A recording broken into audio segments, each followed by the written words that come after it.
You all remember what the economy was like when I was elected, a country in a pandemic with no real plans how to get out of it, millions of people out of their jobs, families and cars, remember, backed up for literally miles, waiting for a box of food to be put in their trunk, just a box of food to be put in their trunk because they didn't have enough to eat. Previous administration lost more jobs in its watch than any administration since Herbert Hoover. 34 past the hour. President Biden earlier this week at a stop in the key swing state of Ohio, mounting a defense of his handling of the economy. This morning's brand new jobs report shows the nation added 372,000 jobs in June. That was more than expected. And the unemployment rate remained at 3.6%.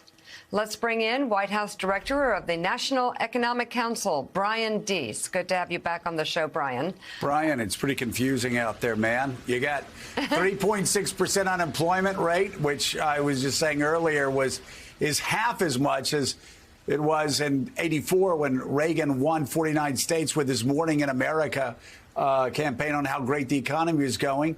Wages up 5.1% year over year. A lot of really good things going on in a strong, resilient U.S. economy, especially when compared to the rest of the world. And yet Americans still feel like the country's going in the wrong direction. The economy's bad. Why?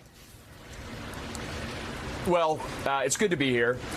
We reached an important milestone today, which is the American private sector has now recovered all of the jobs that were lost during the pandemic. We've got more people working today than ever in the history of the American economy. And as you say, that fast job recovery is not just good for the millions of people who have better jobs with higher wages. It's helped people rebuild their household balance sheets and make our economy more resilient to the global challenges that people are facing. And at the same time, the answer to your question is people are dealing with higher prices. It's hitting them in places that they see in their daily lives, like at the gas pump. And that's why we are so focused, and this president is so focused on taking actions that we can to bring prices down.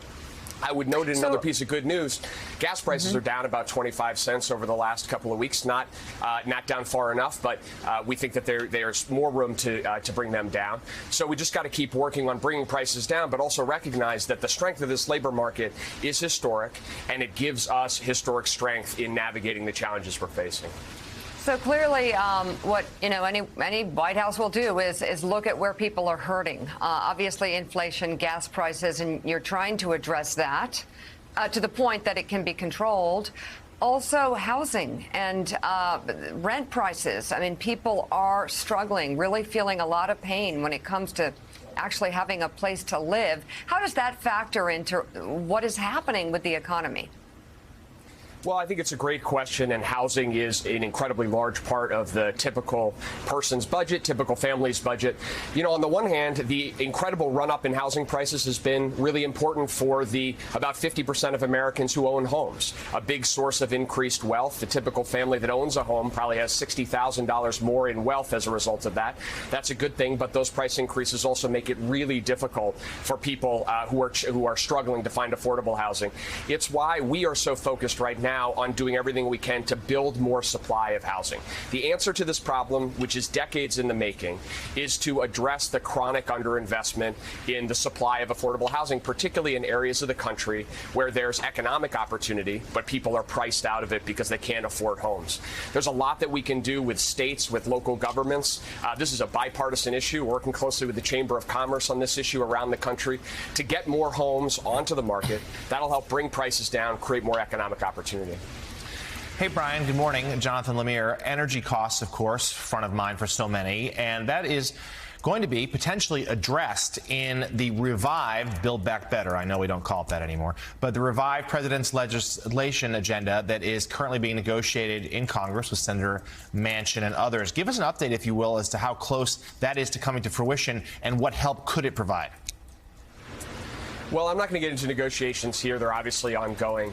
What I would say from an economic perspective is if you think about where we are, and to Joe's point, the uncertainty that Americans are feeling, the single most constructive thing that Congress could do right now is to take concrete actions to lower prices that American families are facing and also lower the federal deficit, which would be complementary to what the Fed is trying to do.